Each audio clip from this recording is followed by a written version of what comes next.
The sun beat down on the cracked asphalt of what passed for a town square in this forgotten corner of the desert, a merciless eye in a bleached sky. Caleb squinted, the lines around his eyes deepening, etched by sun and sorrow. He stood near the rusting hulk of a pickup truck, feigning interest in a bald tire, but his attention was tethered to the makeshift stage in the center, a flatbed trailer. Upon it, a woman, Ilara, stood with a ramrod spine, though her wrists were bound before her.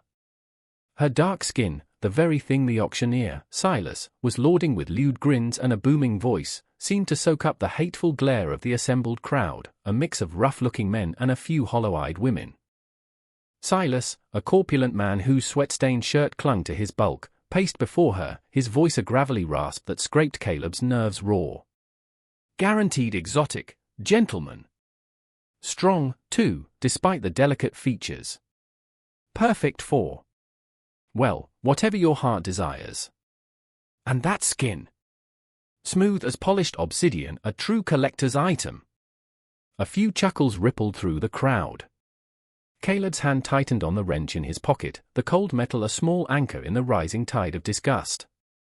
He'd seen ugliness in his life, too much of it. He'd seen it in far-off wars and closer to home, in the shadowed alleys of cities that pretended at civilization. This felt rawer, more blatant. Ilara didn't cry out, didn't plead. Her gaze swept over the leering faces, missing nothing, a silent indictment that pricked at Caleb's carefully constructed apathy. He knew that look. He'd seen it in his wife Maya's eyes, that flicker of defiance before. The memory, sharp and sudden, was a punch to the gut. He'd done nothing then, frozen by a different kind of helplessness. The bidding started low, a grim commerce in human flesh. Caleb's jaw was a knot of stone. He wasn't a hero. He was just a widower, running from ghosts, trying to find a patch of earth quiet enough to let him forget. But the rhythmic call of the auctioneer, each bid a hammer blow against Ilara's dignity, chipped away at his resolve. He thought of Maya, of promises broken by silence.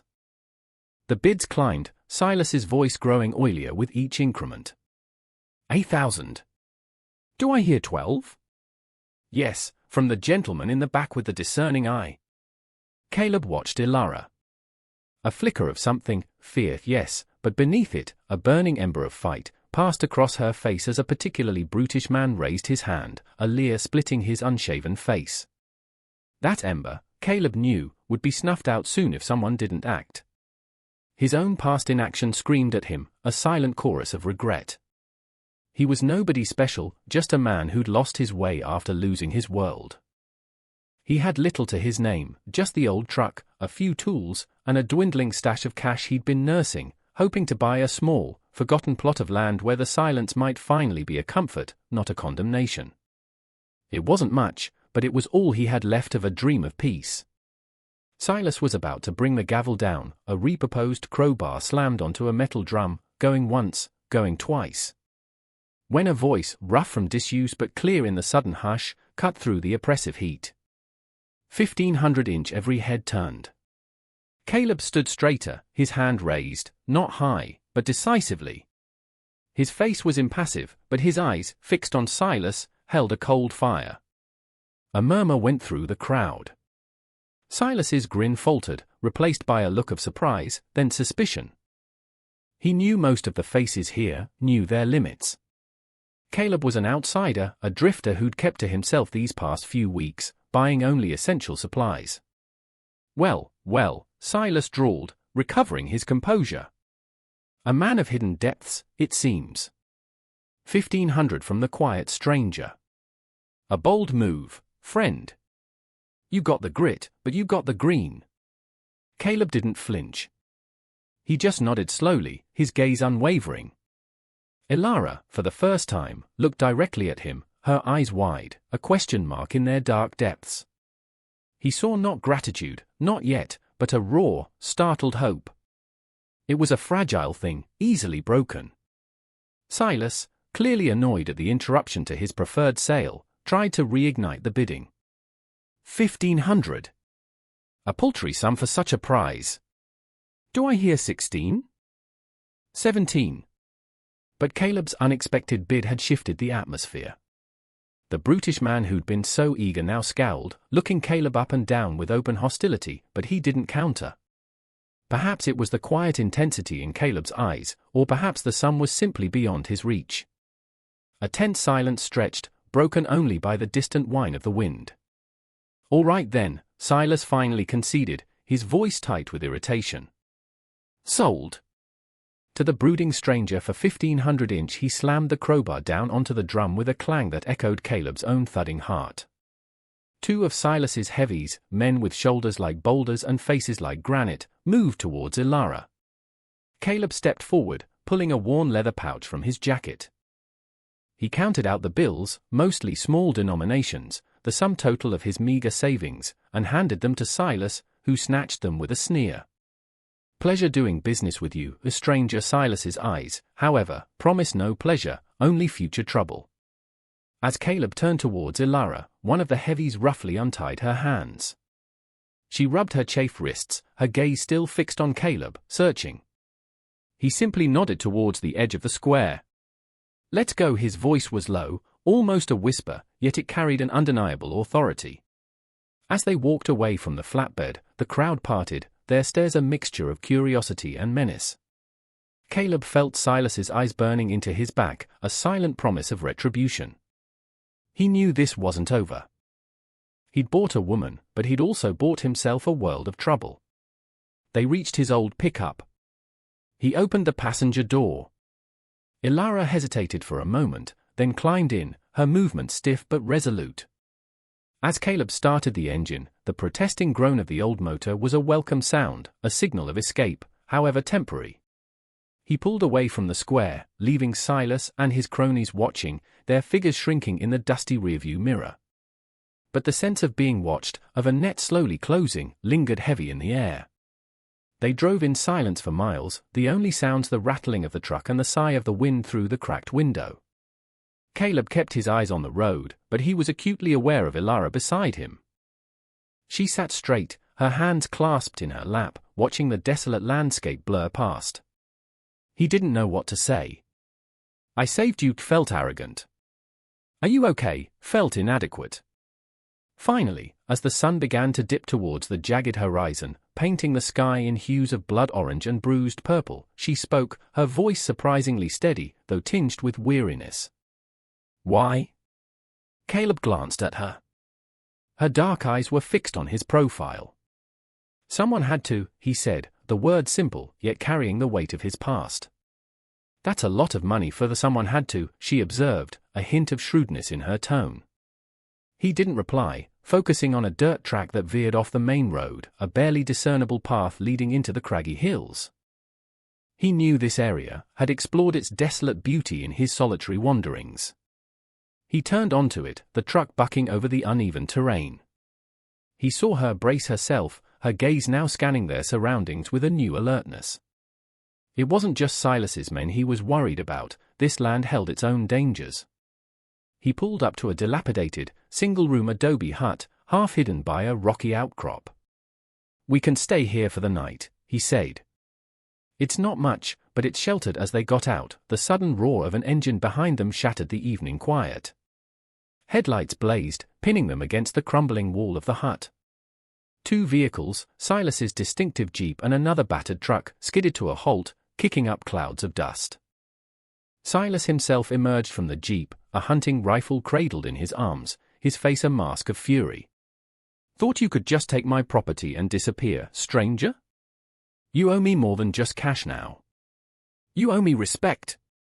His men fanned out, their expressions grim. Ilara tensed beside Caleb, but there was no fear in her eyes, only a grim resolve. It was then, as Silas's men advanced, that Caleb noticed something else. Ilara's hand instinctively went to a small, almost invisible pocket sewn into the inner lining of her worn tunic. It wasn't the movement of someone protecting a trinket. It was the gesture of someone guarding something vital. What he didn't know was that her intervention was about to reveal a secret far more dangerous than Silas's local tyranny, a secret that had marked her for death long before any auction block.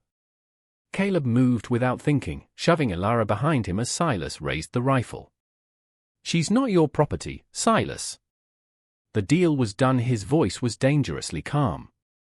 Silas laughed, a harsh, grating sound. Deals can be unmade. Especially when there's more at stake than a few bucks. He gestured with the rifle. The girl, stranger. And maybe I'll let you walk away with just a few broken bones. Elara spoke from behind Caleb, her voice clear and strong despite the circumstances. He doesn't want me, Caleb. Not really. He wants this. Her hand emerged from her tunic, clutching a small, metallic data chip, no bigger than her thumbnail. Silas's eyes widened, a flicker of something akin to panic crossing his features before raw greed took over. So, the little bird decided to sing after all. Give it to me, girl, and I might just be lenient. This changed everything. This wasn't just a cruel act of local barbarism. Elara was a target for a specific reason. Caleb felt a cold dread mix with a surging anger. He'd stumbled into something far deeper, far more treacherous than he'd imagined. The men were closing in. He had no weapon, save the tire iron he'd impulsively grabbed before leaving his truck. His past as a soldier, skills he'd tried to bury, resurfaced. He saw the angles, the weaknesses, the fleeting opportunities. But they were outnumbered, outgunned. Elara pressed the chip into his hand. Don't let him get it, she whispered, her eyes pleading. It's the only proof. Proof of what? He didn't have time to ask. One of Silas's men lunged. Caleb sidestepped, brought the tire iron up in a swift arc, connecting with the man's wrist. A howl of pain, and the man dropped his club. But another was already on him. The fight was desperate, brutal. Caleb moved with a grim efficiency, years of suppressed training kicking in, but he knew it was a losing battle. He needed to create a diversion, a chance for Elara to escape with the chip. He saw a stack of old, dry timbers leaning against the hut. If he could just... Then Silas fired. The bullet whizzed past Caleb's ear, smacking into the adobe wall. Enough games. Silas roared. The chip, or she dies first. He leveled the rifle at Elara. Caleb froze. He was trapped. Give up the chip, and condemn who knows how many to whatever injustice it exposed. Keep it, and Elara would die. His past failures, the faces of those he couldn't save, swam before his eyes. Maya's face, her trusting smile. He couldn't fail again. Not like this. If you were Caleb, with the ghosts of your past whispering warnings and the hope of a future flickering before you, what would you do? Would you turn your back, or would you stand and fight, knowing it could cost you everything, again? Tell me in the comments below what choice you'd make in his shoes, because Caleb was about to make his. He didn't speak. He acted. With a yell, Caleb threw the tire iron directly at Silas's face. It wasn't meant to hit, but to distract. As Silas flinched, instinctively raising a hand, Caleb lunged towards the stacked timbers, kicking them with all his might. They tumbled with a crash, creating a momentary barrier and a cloud of dust. Run, he yelled to Elara, grabbing her arm and pulling her towards the far side of the hut, away from the vehicles. They scrambled over loose rocks, the sound of shouts and another gunshot echoing behind them. The darkness was their ally now, the rugged terrain their only shield. Elara, despite her ordeal, moved with surprising speed and agility. As they put some distance between themselves and their pursuers, she gasped, "The chip has records. Names, transactions. It implicates Judge Thorne." Caleb stumbled, not from the terrain, but from the name. Judge Thorne. A name whispered with a mixture of respect and fear even in the larger towns beyond this desolate stretch. A man known for his stern justice and his considerable wealth, supposedly built on legitimate enterprises. If Thorne was involved, this went far beyond Silas's petty kingdom.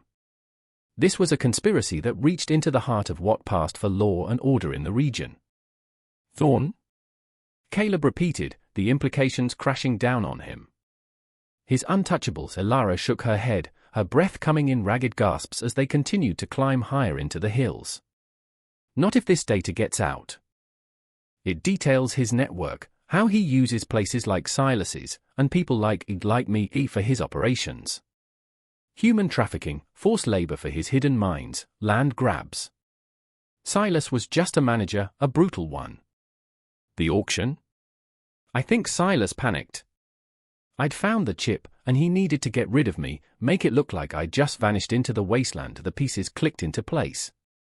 The cruelty of the auction, the desperation of Silas. It wasn't just about controlling a woman, it was about silencing a witness who held the key to dismantling a powerful criminal empire.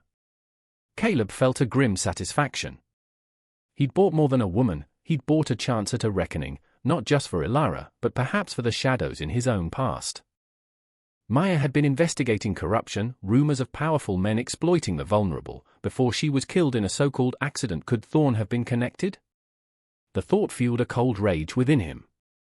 They found a shallow cave, barely an overhang, but enough to offer some concealment as dawn approached. Exhausted, they huddled together for warmth, the small data chip a heavy weight in Caleb's pocket. Elara finally slept, her face etched with fatigue but also a fragile peace. Caleb watched her, the first light of dawn painting streaks of grey and pink across the eastern sky.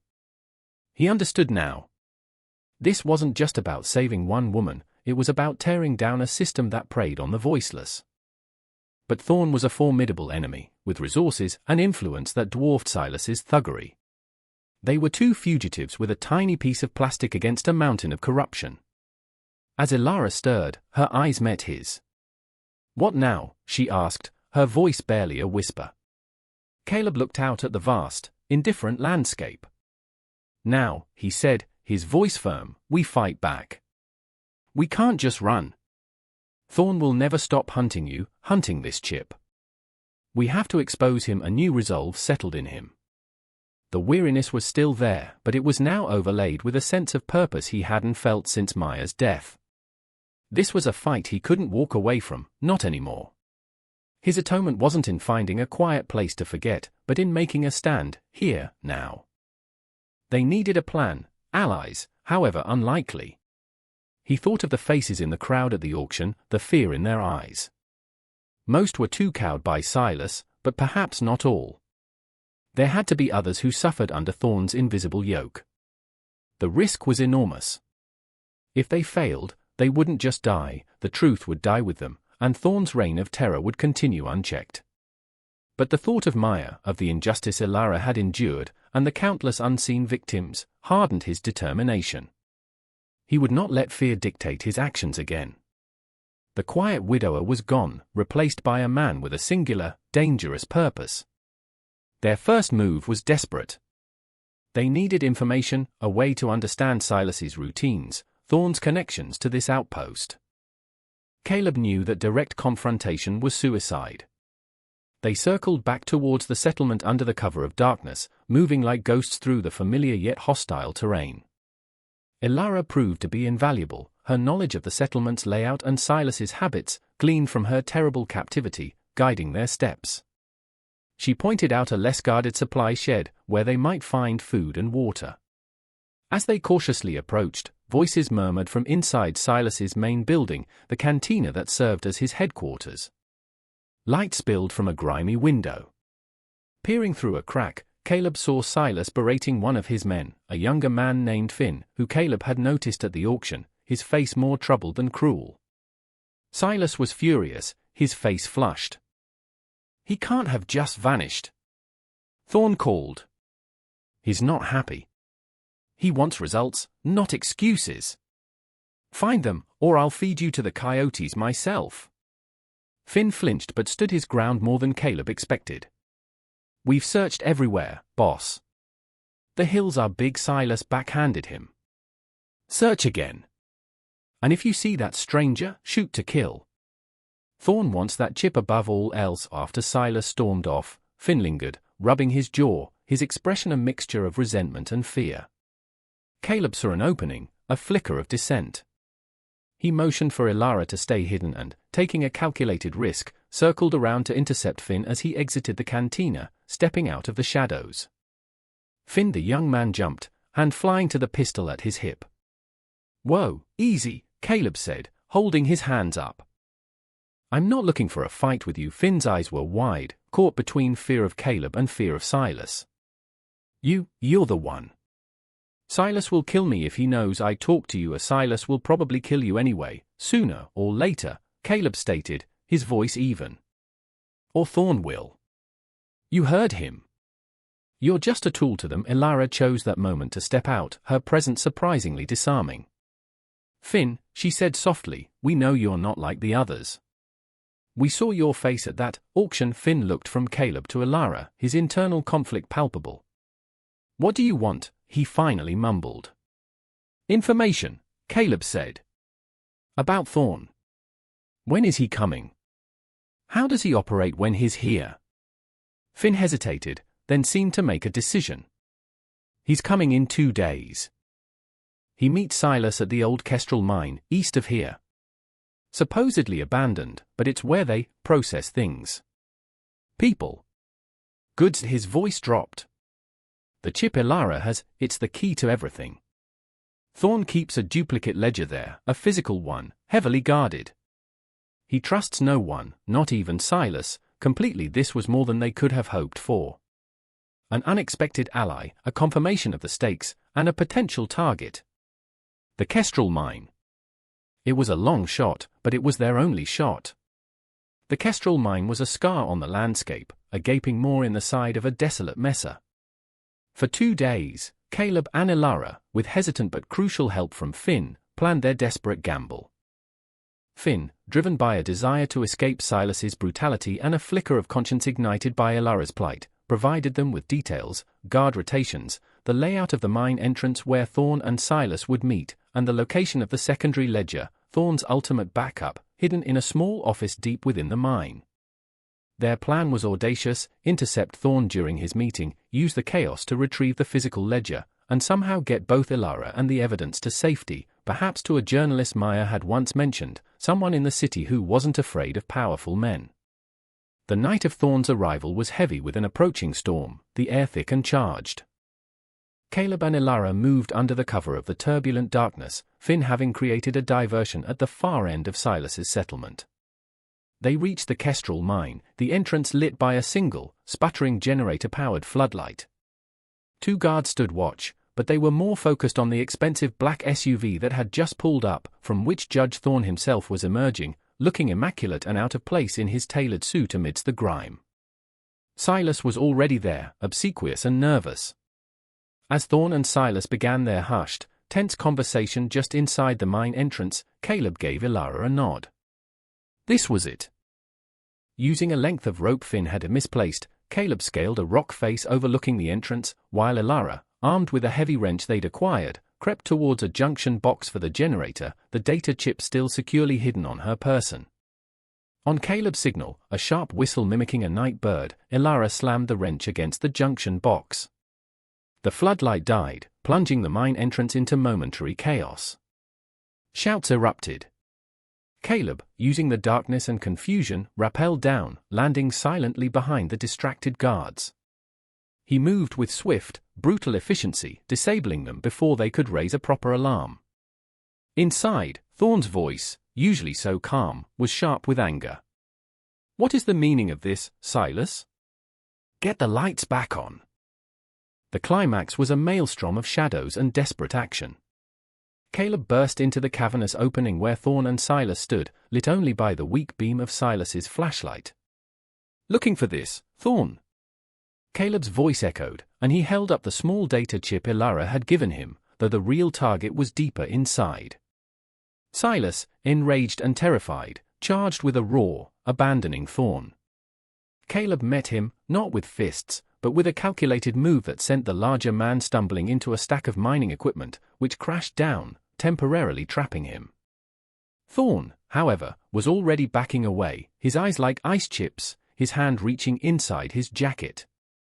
You have no idea who you're dealing with, vagrant, but Elara was already moving, darting past the struggling Silas towards the tunnel Finn had described, the one leading to the office. 2 of Thorn's personal bodyguards, emerging from the deeper recesses of the mine, tried to intercept her, but Caleb engaged them, a desperate dance of survival in the flickering flashlight beams. He fought with the ferocity of a man with nothing left to lose, and everything to gain. He wasn't just fighting for Elara, or for the memory of Maya, he was fighting for every soul Thorn had crushed. Ilara reached the small, reinforced office door. It was locked. Just as one of Thorn's men broke free from Caleb and lunged for her, Finn appeared from a side passage, tackling the bodyguard from behind.